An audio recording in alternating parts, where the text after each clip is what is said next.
This is a bombshell. This is Mr. John Wolfe, and I am going to leave a link at the end of the video, of this video, to this particular video that he has put out a couple of days ago in relation to Bobby Mackeys. What information is correct and what isn't? Well, it may look like that Johanna was a fictional character, possibly. The letter is the words of a song.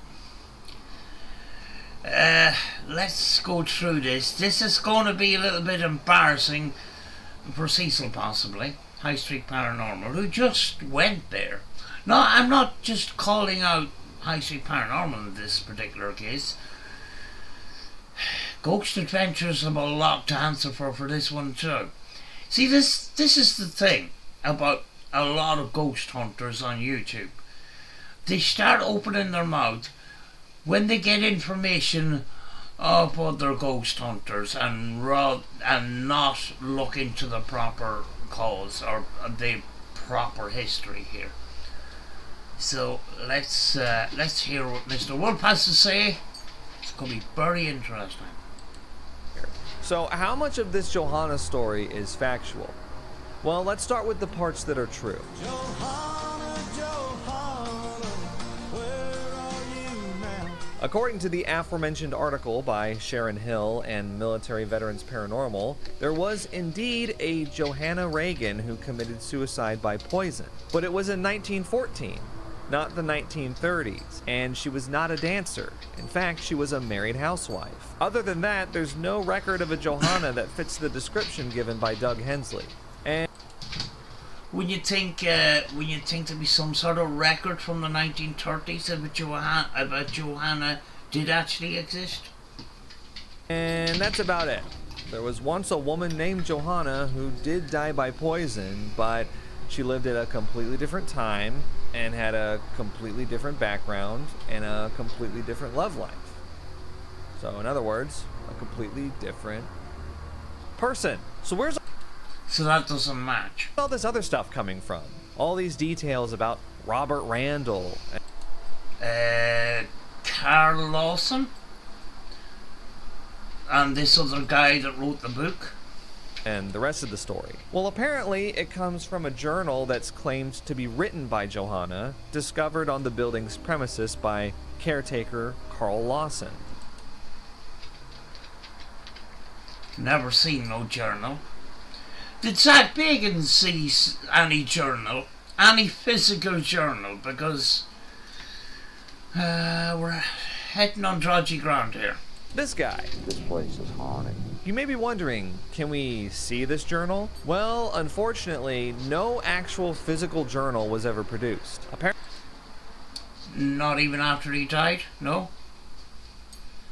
That's sus.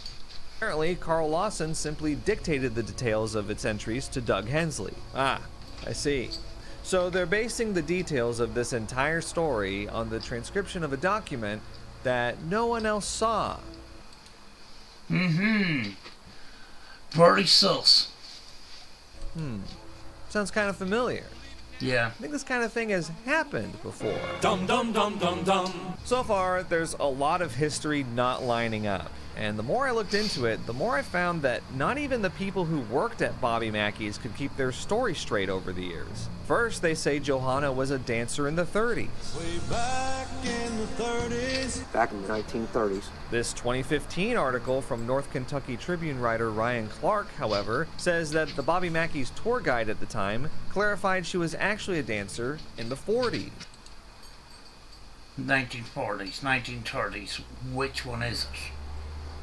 The Sharon Hill article we've referenced a few times in this video starts out by saying the claim was actually that she was a nightclub performer in 1950, before going on to clarify the only Johanna they could find on record died in 1914. However, the real nail in the coffin for the Johanna timeline is this dubious claim. She left a poem upstairs No, she didn't.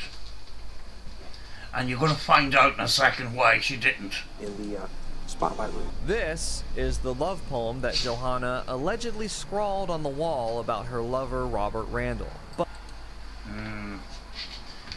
This was a bombshell for me. But embarrassingly, these are actually just the lyrics to a 1951 Tony Arden song called Never. So obviously this wall scrawl couldn't have been written by Johanna, even using any of the dates we've been given. Johanna, Johanna, you didn't exist. I'll leave a link to the full documentary on that at the end of this video, because there's a lot of stuff in this. You know, this is the thing about, you know, paranormal investigators, big TV productions. Sometimes if the story isn't exciting enough, I think they just make shit up, you know.